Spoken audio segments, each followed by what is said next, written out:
para que possamos fazer uso e acompanhar a palavra do Senhor. Amém?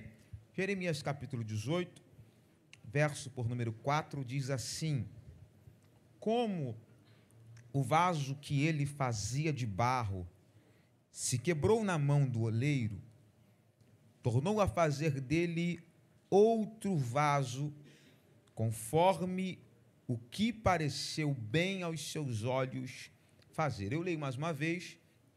Como o vaso que ele fazia de barro se quebrou na mão do oleiro, tornou a fazer dele outro vaso, conforme o que pareceu bem aos seus olhos fazer. Amém.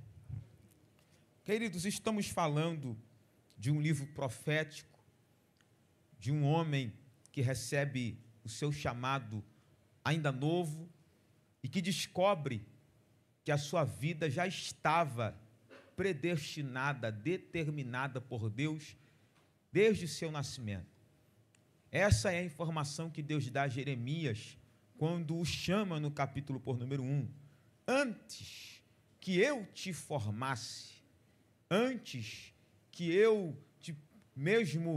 você tivesse nascido, antes que a sua mãe tivesse te concebido, eu te escolhi a ser profeta, te santifiquei, te separei para esta obra.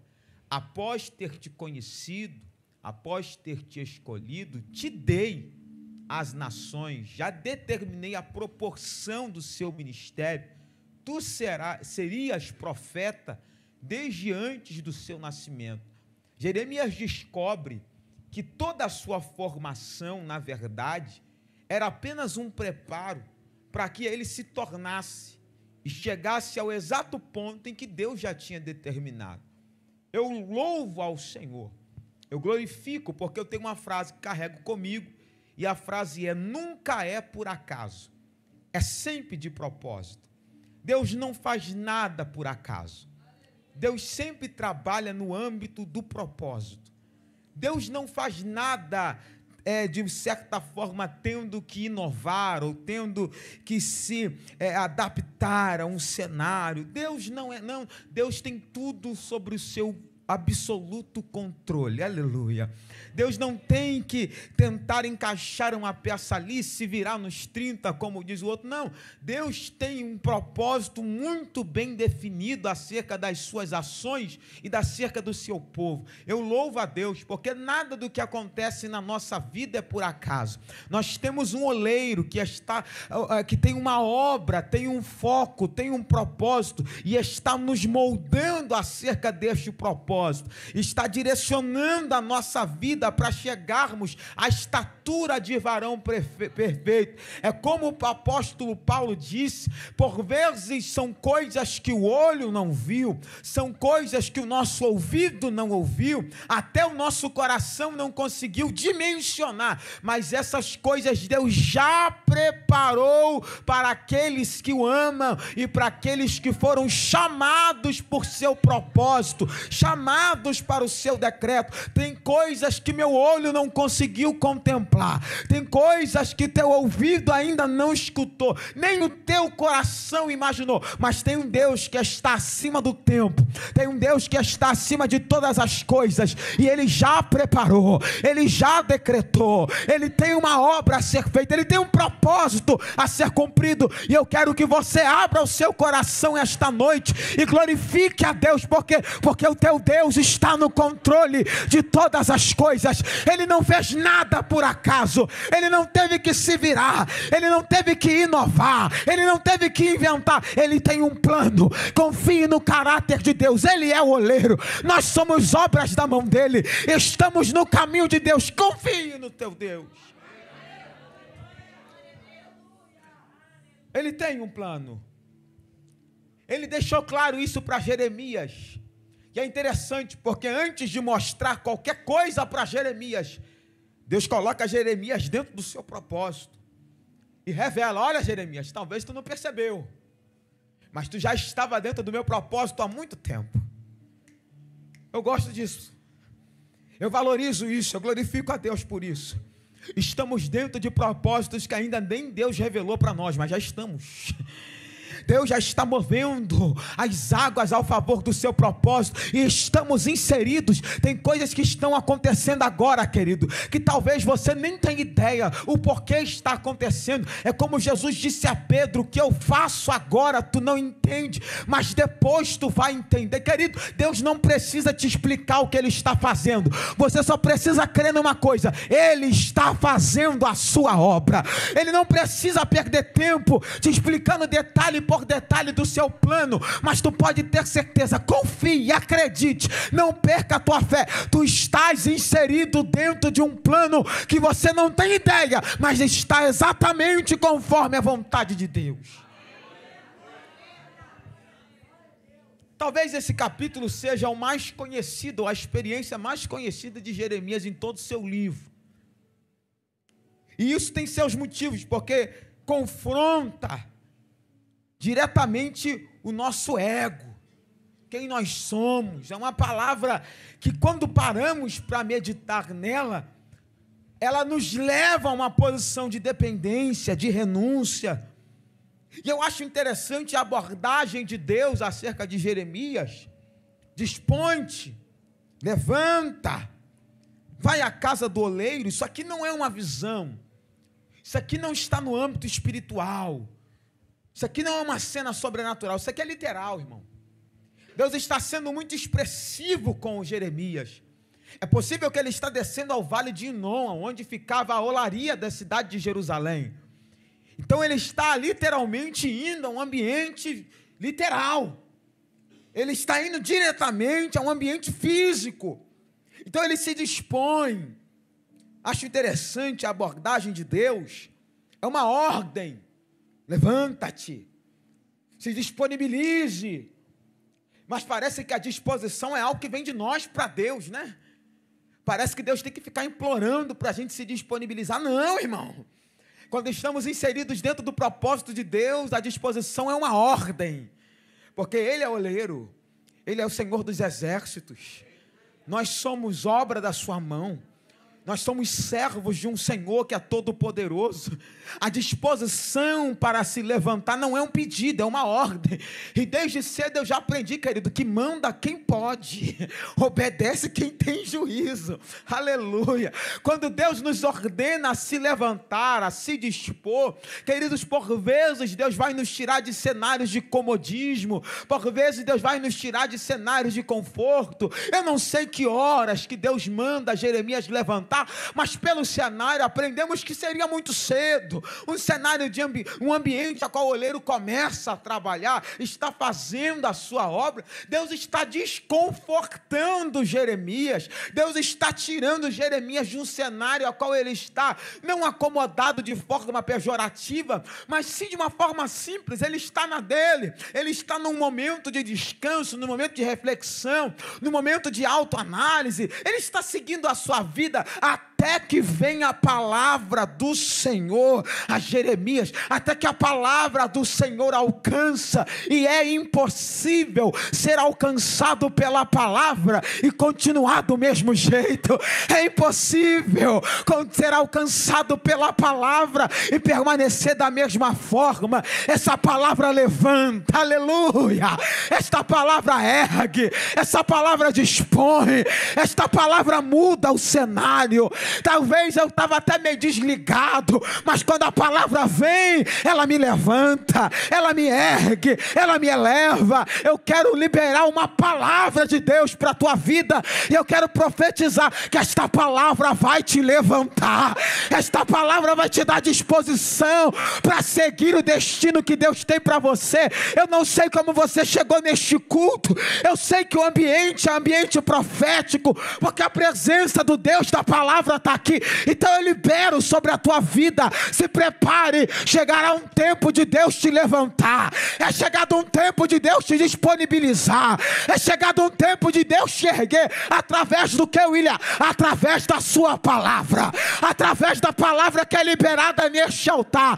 Oh, querido, eu quero que o teu coração comece a assimilar: tu estás num ambiente e tu foi alcançado por uma palavra, tu estás num ambiente profético profético, e tu foi alcançado por esta palavra, e é impossível ser alcançado pela palavra e permanecer do mesmo jeito.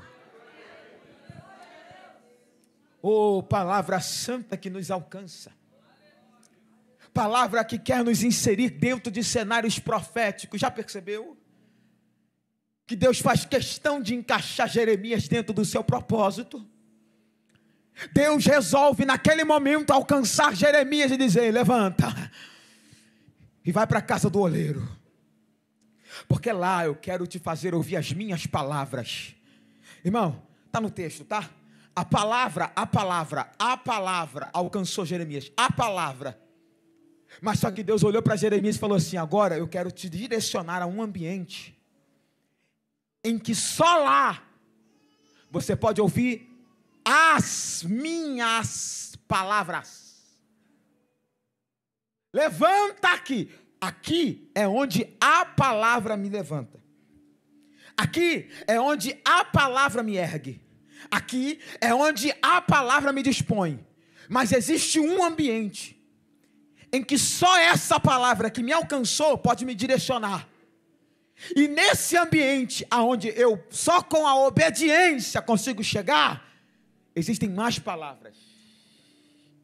Aleluia. Eu vim te dizer, querido, que não vai ficar só por isso aqui não. Tem mais coisa para ser liberada. Tem mais palavras para te alcançar. Se prepare, querido, porque se você achou que até aqui estava bom, se prepare, porque na medida que tu obedece, Ele vai revelando as suas palavras. Sabe o que Deus está dizendo para Jeremias? Se prepare, porque se você achou que se levantar aqui era o suficiente, quando tu chegar lá tem mais coisa para eu liberar. Tem mais coisa para eu fazer. Tem mais coisa para eu liberar sobre a tua vida. O caminho com Deus é assim, querido. Ele me levanta aqui, me direciona, eu obedeço a sua direção, e através da direção vem a revelação. Disposição, direção, revelação. Eu só receberei a revelação se pela palavra estiver disposto. Só receberei a revelação nesse ambiente se pela palavra for direcionado. Eu só receberei a revelação neste ambiente se obedecer a palavra que me levanta e me dispõe, que me levanta e me direciona. Não há como receber a completa revelação de Deus sem obedecer completamente a sua palavra. É só lá, Jeremias. Não, Senhor, mas já me levantei aqui, mas eu só posso te revelar o resto lá. E lá te farei ouvir as minhas palavras. Não dá, Jeremias, para fazer o que eu quero do teu jeito. Não dá, Jeremias, para realizar a minha vontade às suas maneiras, ao seu jeito, aos seus pensamentos, aos seus moldes. Não dá, Jeremias. Não, Senhor, mas para mim até aqui está bom. Ok, então se até aqui está bom para você, é só até aqui que eu posso falar. Tem coisa que Deus revela aqui, irmão. Tem coisa que Deus revela através do pregador aqui. Tem coisa que Deus revela através do pastor aqui. Aqui é onde Ele te levanta. Tem coisa que as palavras que são liberadas aqui, elas agem, mas tem coisa que só vai acontecer quando você obedecer a palavra lá. Você quer que a palavra mude o ambiente de lá? Comece a fazer aqui, lá o que você faz aqui. Comece a agir lá como você ouve aqui, como você é direcionado aqui. Nenhuma palavra me alcança aqui para ficar só aqui. Não é só aqui, irmão. Nenhuma palavra me alcança aqui para que seja apenas realizada uma obra aqui. Quando Deus me chama aqui, quando Deus me levanta aqui, Ele tem algo progressivo. Ele tem algo que me mobiliza. Ele tem algo que deve alcançar e se multiplicar, algo que deve se desenvolver em outros ambientes. Deus quer revelar mais palavras no seu trabalho, onde você estuda, onde você mora, por onde você transita. Deus quer alcançar, Deus quer que essa palavra também te alcance na casa do oleiro. Deus também quer que a palavra te alcance fora do teu cenário. Não é só lá no teu quarto de oração, porque eu tenho certeza que você tem um ambiente de oração. Mas o que você recebe lá não é só para lá. O que você recebe aqui não é só para aqui. O que você recebe no teu devocional não é só para o teu devocional. Tem uma movimentação. Tem uma direção. Jeremias, se levanta aqui e começa a se mobilizar. E a melhor coisa, querido, é ser direcionado pela palavra. A melhor coisa é ser mobilizado pela palavra, movido por ela. A melhor coisa é quando ela determina meu destino, ela determina meu caminho, ela determina minha origem. É quando ela determina se eu vou para a direita ou se eu vou para a esquerda. É como Deus olhou para Ananias e falou: Ananias, te levanta. E ele disse: sim, Senhor, para onde eu vou? Vai para a rua, vai para a casa de Simão, pega a rua chamada direita. Tem um rapaz lá que eu quero levantar, e o nome dele é Saulo de Tarso. Querido, a melhor coisa é quando Deus manda no meu endereço, na minha rota. É quando Deus é meu GPS. É quando a palavra dele é lâmpada para os meus pés e luz para o meu caminho. Jeremias está envolvido. E queira Deus que também estejamos. É quando a voz que direciona a minha vida não é a voz do Google Maps, não é a voz do Waze, não é a voz da Siri, é a voz dele, que diz: William, levanta. Mas Jesus, é 3 horas da madrugada. Levanta, William, eu quero falar contigo. É quando Deus olha para você e fala: levanta, meu filho, porque eu quero te levar a um ambiente que você sozinho não conseguiria chegar. Eu quero te colocar em um ambiente que sozinho talvez você nem iria, mas é onde eu quero que você esteja. Me ajude a pregar. Olhe para esse crente que está do teu lado e diga: deixa Deus direcionar os teus passos. Deixa, irmão. Ele tem um destino. Agora, Jeremias desce. Ele diz: e desci. Eu desci. Manda quem pode, obedece quem tem juízo, irmão. Eu não sou bobo. Eu que não vou perder essa experiência. Eu sei que Deus tem mais coisas para revelar. Eu vou ficar aqui? Vou nada. Eu sei que Deus tem mais coisas para fazer. Se acha que eu vou me contentar só com a palavra? Tem mais, irmão. Tem mais. Eu não vou ficar só aqui. O Deus de uma palavra é o Deus de várias palavras. E por que eu acredito das várias palavras? Porque vem de uma voz. Vem de um Deus. É por isso que eu vou atrás das palavras. Porque eu sei a fonte. Entenda isso, irmão. O teu Deus fala uma vez, o salmista disse: uma coisa disse Deus, 2 vezes a ouvir. Tem hora que Deus vai falar mais de uma vez, mas Ele é a mesma fonte.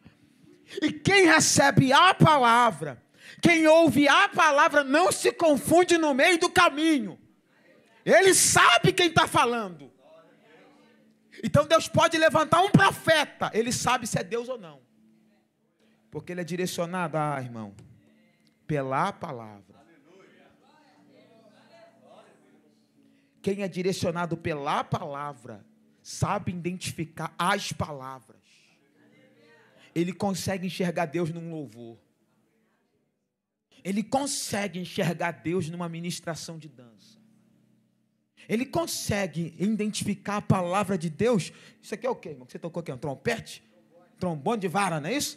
Ele consegue enxergar Deus num trombone de vara. Ele consegue, irmão.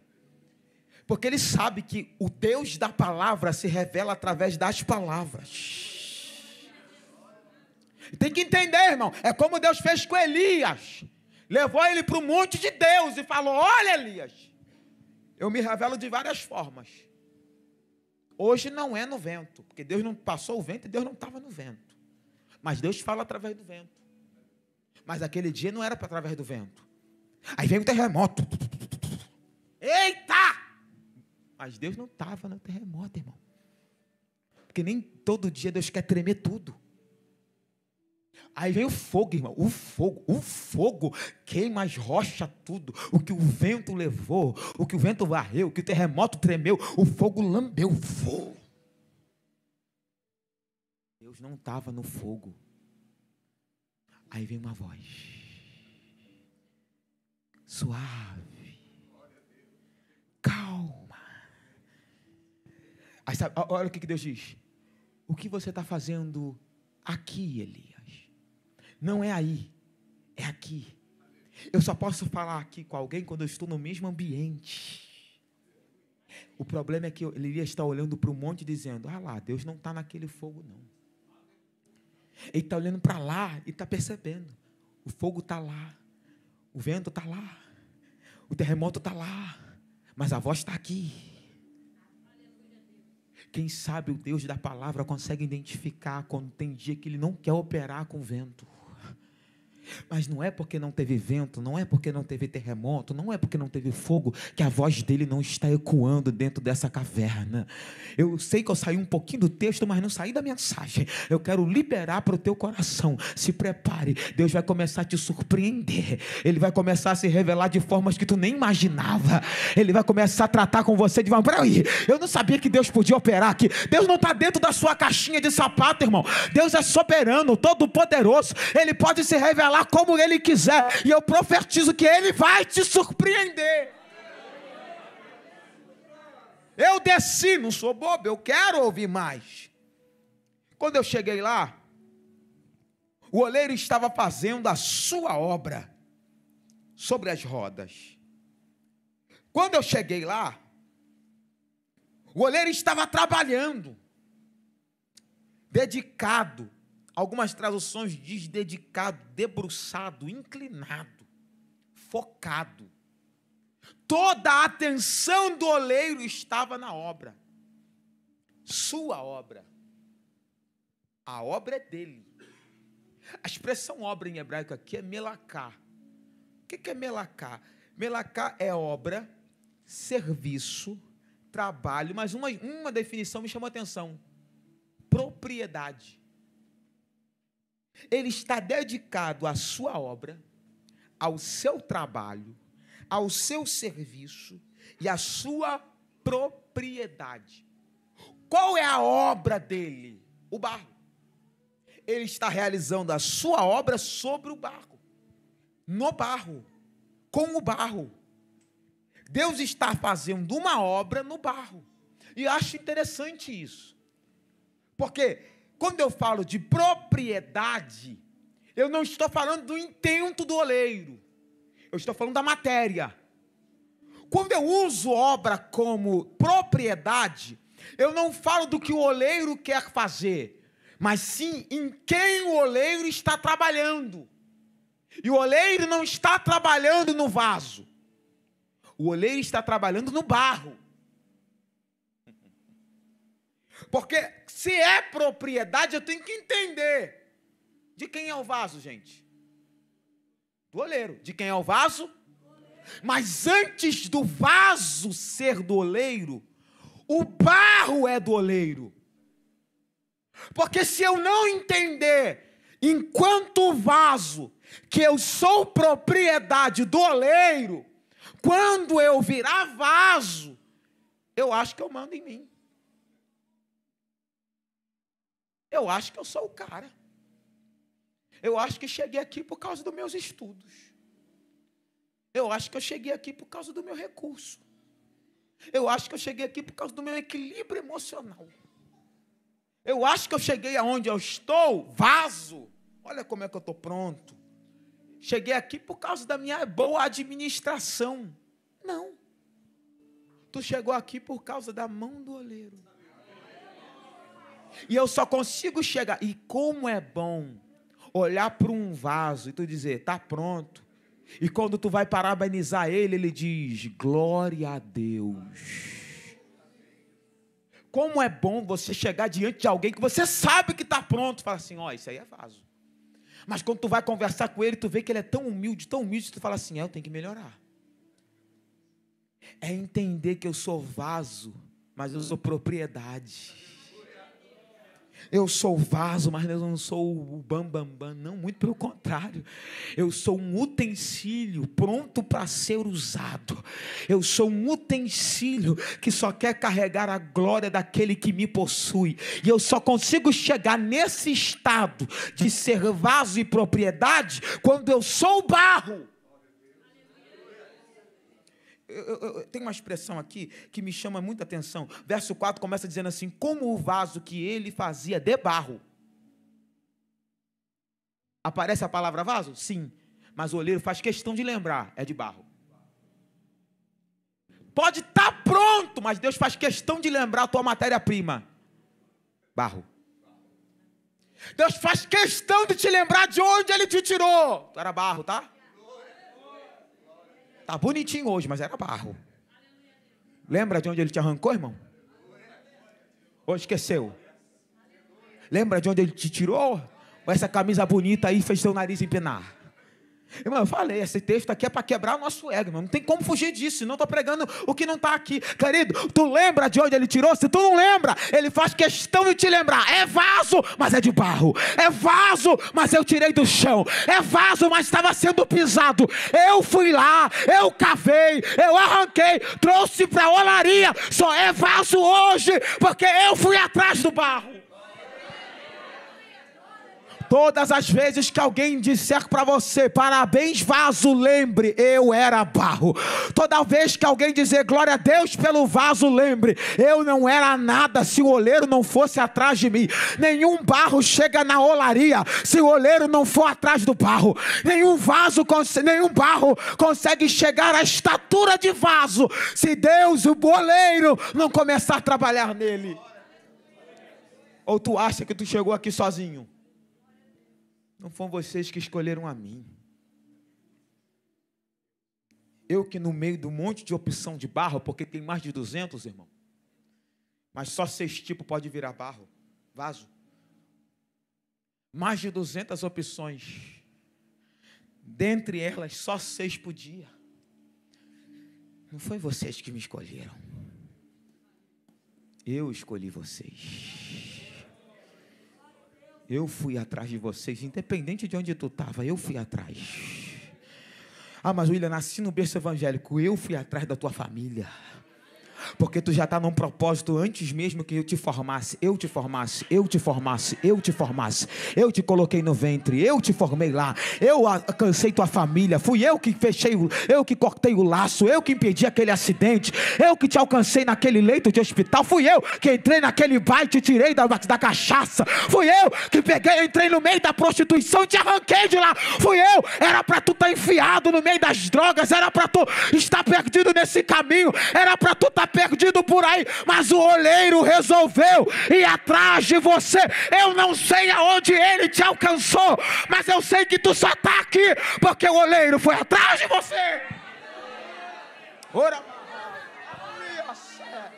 se tu não tem motivo para adorar hoje, lembra que lá no teu passado o oleiro foi atrás de você. Talvez a porta está fechada hoje, mas agradeça, porque o oleiro foi atrás de você.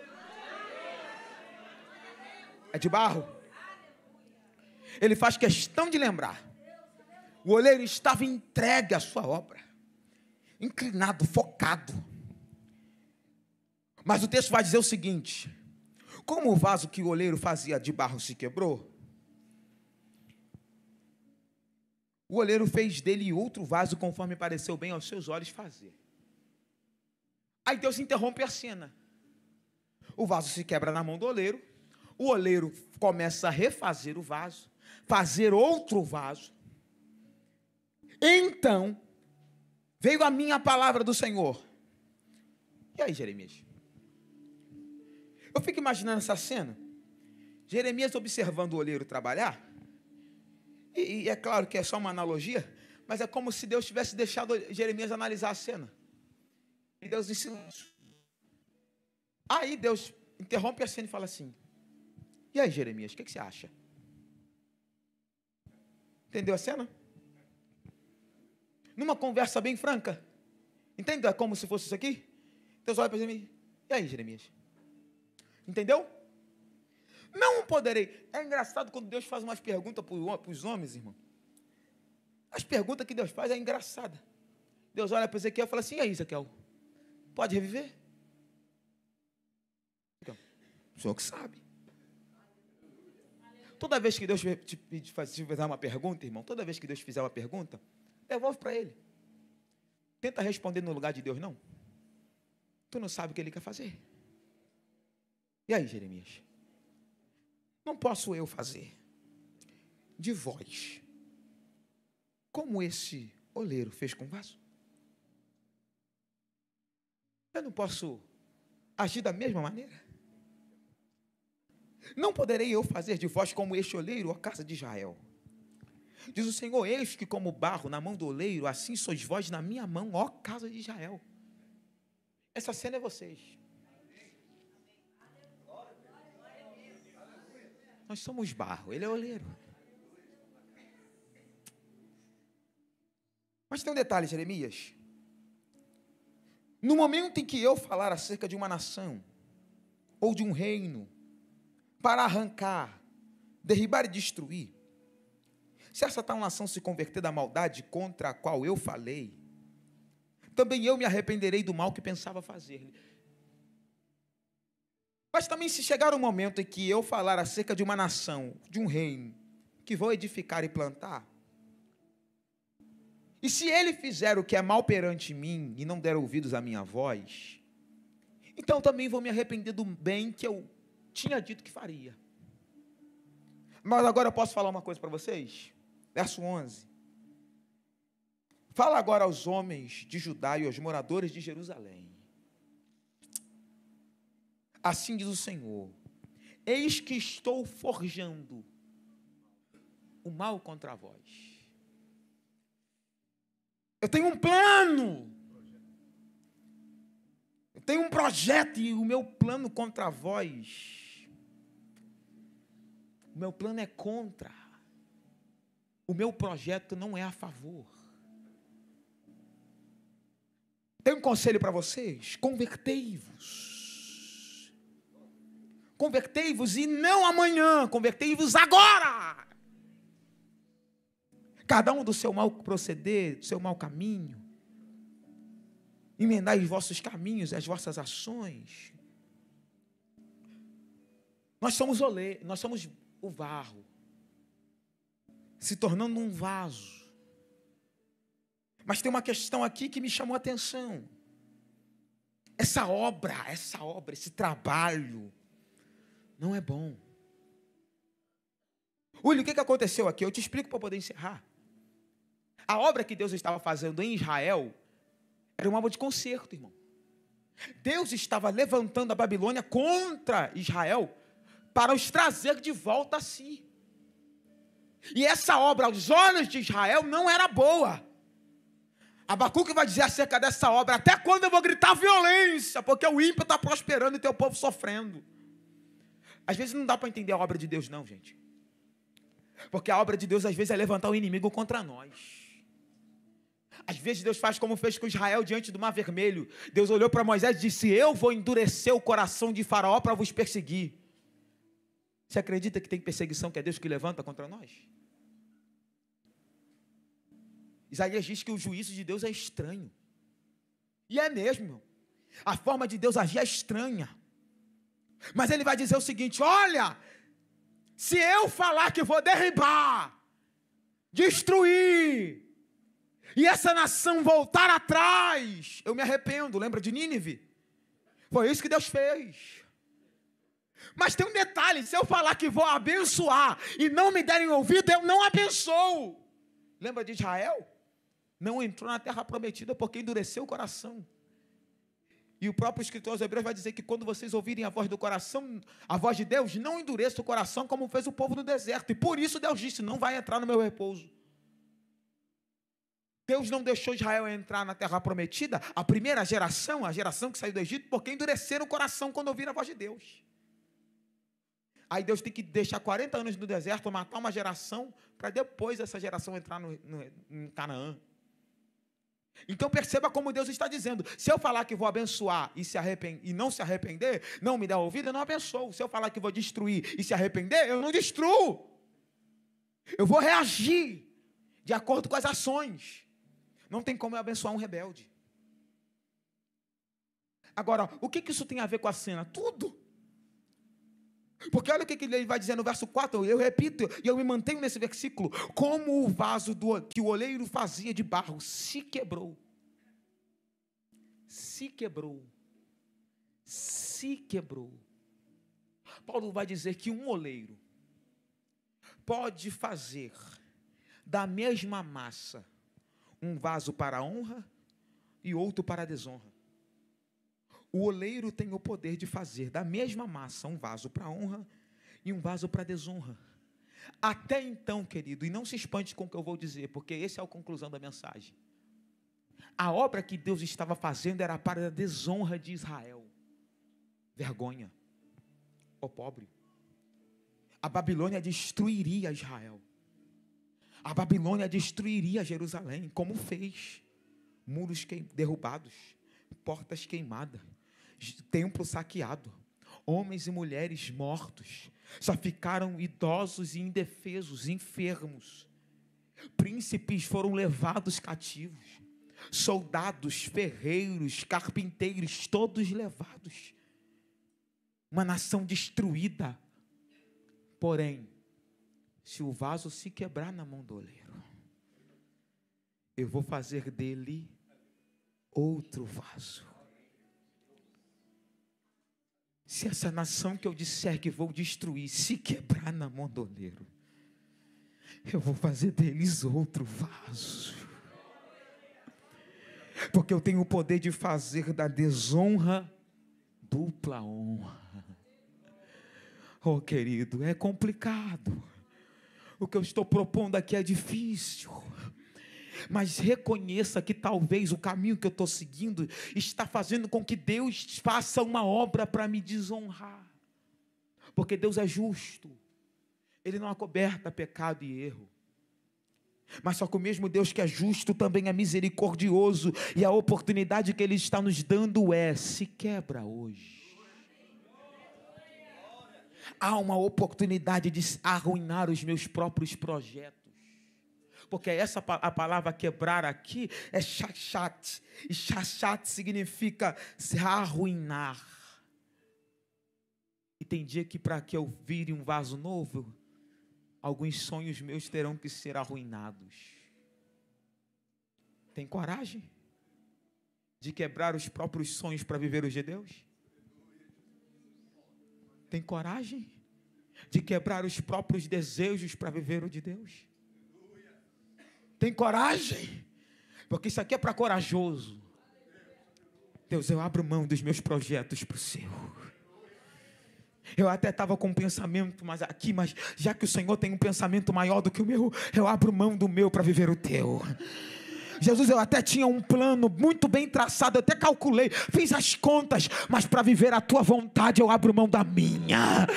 Para viver os teus sonhos eu abro mão dos meus. Para viver a tua vontade eu deixo os meus projetos, eu me quebro na tua mão, querido. A oportunidade que a graça está nos dando hoje é se quebrar na mão do oleiro, porque é o mesmo oleiro que pode fazer algo para a desonra, também é o mesmo que disse: no lugar da vossa vergonha, eu depositarei dupla honra. No lugar onde tu era para ser envergonhado, eu trarei dupla honra.